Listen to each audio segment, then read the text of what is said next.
Okay, we've already touched upon it already, but we'll go through all of it. We'll start with Thy Art Is Murder, who supported the first band for the Parkway Drive gig. Thy Art Is Murder. Now, again, we cannot talk about the big issue, because that's going to be a separate thing at the end too. Right.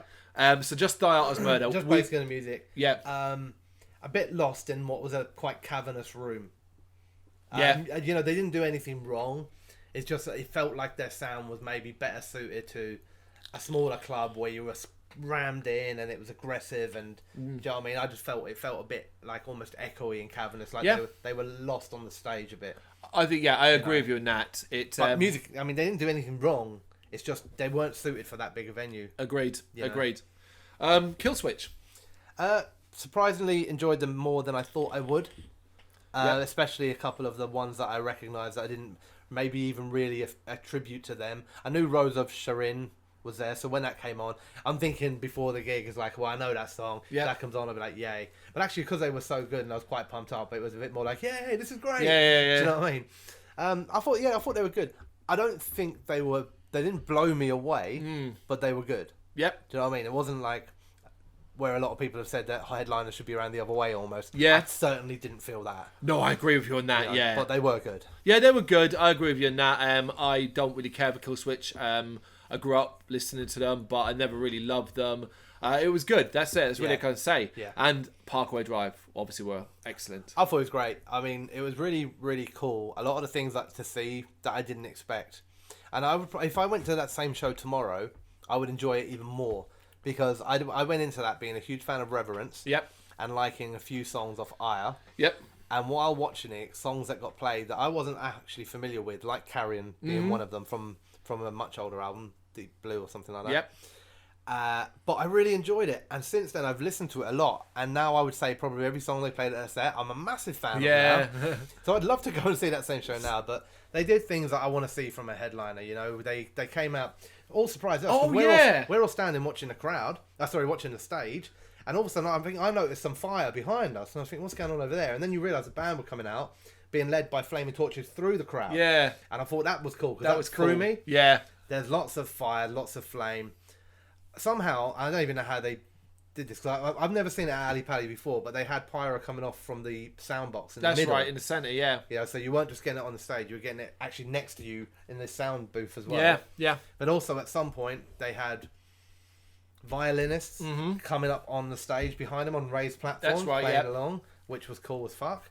And they also did their slow down song, which is basically just him singing with the violinist. That's right. Where I didn't even know when they got there. Suddenly they were just standing in the middle of the crowd on the platforms soundbox. by the soundbox. Yeah. I didn't see anyone making their way there. I didn't hear anything happening in the crowd to suggest they were going there.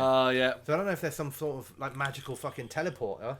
Is that the first time you've ever seen a band move to a centre block thing? No, but it's the first time I've ever seen it happen without anyone noticing it's happening. Oh. Okay, do you know what I mean? Because there wasn't like him walking through the crowd and a big like him trying to get through or being carried there or something like that. Slightly off topic, but what's the best version you've seen of a band do that? The best version I've seen of a band do that is While She Sleeps, actually. And I can't remember where we were, but I'm sure you'll tell me. And this is where Loz was using the loudhailer, and he went out basically to the back of the crowd, all the way on top of them, and the other band members went out to the side. So you were essentially was it the Red Lion? middle. No, it wasn't the Red Lion. It was somewhere else. The Dome? No, because it was pre the Red Lion. The Forum. There was with cancer bats. And you were basically in a circle of the music all around you. Because he was behind us with a guitar. Yeah. And that was the best version of that I saw, because it wasn't just one member, and it was done on top of the crowd, but went out to all four corners, and the drummer didn't, obviously. He stayed on the stage. Of course, that would have been fucking... Guys, take me cymbal. Yeah, you know. Carrying bits of it out there. But then when they were ready, and they kind of dropped it, and Loz was there with the loudspeaker sort of thing, remember, that was all cool. kind of went down. And I was like, that was the first time I'd seen anything to that level. You know, so that was cool as fuck. My one was Rammstein at the O2. They had a centre platform, and when it came to it, like smoke went off, and Flake, who's the keyboard player and chief songwriter, led them out like dogs. So he had leashes on them. They were like, so the way they had that whole sexual thing. I think a couple of them had like gags in their mouths. So he led I thought that was cool as fuck. But that's using your imagination. But as you say, Parkway Drive abuse teleporters apparently, so they win. Because I don't understand. Like, I mean, it was full. I don't think it was. Was it advertised as sold out? It was. I don't know if it was sold out. I don't know. It was pretty fucking close if it wasn't, but. I do think it dropped off, and because I do think, weirdly enough, there was a lot of people there for Kill Switch. Yeah. So by I'd say half through Parkway Drive set. Put it this way, it's weird at Ali Pali is I've been several times sold out. Once you're inside the actual arena, it you never do get feels. A bit of room, yeah, you do get a bit of room. It's just that whole getting in thing. That's where the problem, you know. But for anyone who's a massive fan of Parkway Drive, right? You're all crammed in there, yeah. The band song ends. That guy has to get from that stage to the middle. Yep. Now, there's no way to get to the middle without at least, even if you go up the side, you've got to walk through the crowd at some point. Yeah. And there wasn't a single ripple of noise from the crowd, like, oh my god, look, like he's coming in. Yeah. You know, it's Winston or something like that. Yeah. Winnie. Don't say Winston. Winston McCall. Yeah, it's Winston. It just doesn't sound. I don't know what to call him. Metal. Win. W. Geezer. Do you know what I mean? But like, you'd expect like some super fans or something around there to be like, who's this guy climbing down on the stage, walking through us? Yeah. Do you know what I mean? And like, but they just stood there, and all of a sudden, you know, I mean, the people that were standing in front of the sound booth, I was watching it when the light appeared there, and the violinist started playing, and I was like, huh? And then he was there, and even the people right in front of it suddenly turned around and were like, what the fuck? He's behind us. It's like, how did you do that? So that's what I'm more interested in. But yeah, so it was a great show. Anyway, right, moving to another one then. And this has been a long time coming. We might have even touched one in the past, but because we've experienced it again, Alexandra Palace is possibly now becoming the worst venue for me in London. Like the worst venue. I when it comes up now, based off our experience, I'm generally going, for fuck's sake. It's going to have to be one hell of a band playing there the next time for me to ever go there again. Yeah. That's the truth of it. It's going to have to be a fucking band that I desperately need to see. Yep. If it's a band I'm seeing 3 times a year, then I'll just skip it. Yeah. Can I tell you something that is really quite funny, but proper pissed me off about this whole thing? Go on. I left a review on Ali Pali's Facebook page. Yeah. Quite a lot of people did, actually. Quite a lot of people were... I read a few, yeah. So I left a review on there, and I was polite. It wasn't, you know, I wasn't fucking trolling. Yep. I said, basically, love your venue, great location, great drinks, great sound, everything's perfect. But you must sort out the queuing system. You are easily the worst in London, possibly the country. Yep. I've never seen anything like it. I've seen festival queues move quicker.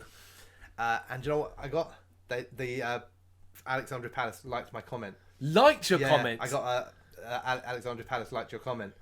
The fuck? And no response. I liked. And I was just like, not straight away. It was like a day or two later. And I was just like, I wasn't expecting that. No. Now I know in real life this is probably just some fucking admin sitting there who agrees. Thinking, I agree. I wasn't working that night. I was in the fucking queue. Yeah. However, it really looks bad to be like Ali Pali going, yeah, that's brilliant. Fucking, yeah, we're shit. But just so there's some context on this, right? We've been there twice for gigs. I've been there twice for gigs. I've been there loads of times for other things like darts and stuff, but twice for gigs. And one of them was best part of a year ago, maybe longer. Yep. Who were we there? It was While She Sleeps. It was While She Sleeps and Architects. Architects, yeah. And we thought maybe that had been a one-off. And the fact that there's a year gap and the exact same thing happened again makes it realise that this is not a one-off. This is the norm. Their queuing system is by far the slowest, and we're not talking about, like, we're talking about you can queue for hours. Yeah. You can miss bands. You do miss bands. There were many people still queuing when Killswitch Engage were playing. We were in that queue an hour before doors opened, and we still only got on there during, I think, the second Die Art song. Yeah. And there were 1,000 people behind us. Yeah. Queuing at the same time as us, an hour before doors open, who will have only got in for half of Killswitch Engage. Yeah. So you literally paid for your ticket, and you've missed the whole first band and half of the second band. And that must be fucking furious. I mean, that's worthy of the venue refunding money. Yeah. And the thing is, you can't fucking shout at anyone about it or get mad because you start having to go to security.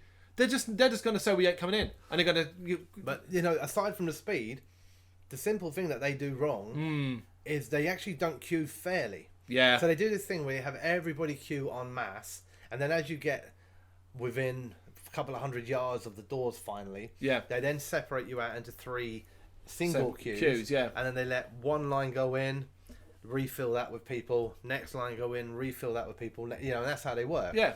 However, what happens then, because of that, and because you all come en masse into that system, is that a person who can be 40 people behind you gets shuffled through into one of these 3 cattle rows, and get in an hour before you. You know, it's not a queuing system as in we all stand behind each other. We all stand in a big group, like en masse, and then they go, right, you lot go in there, Yep. you lot go in there, you lot wait, and you're like, hang on, I've been queuing like an hour longer than Yeah. they have, and all of a sudden now you're behind all the people that were behind you. Yep. And that's the bit. This doesn't make any sense. You literally herded like sheep or cattle into these pens, Yeah. and then they decide which pen they're going to release first. Yep. And it is just unbelievable. It's so slow. And that's before you even get that, you've got to queue. You will start queuing all the way around the building. And initially, the early part of that queue, if you get to the end of it where the car parks are, there's no organisation.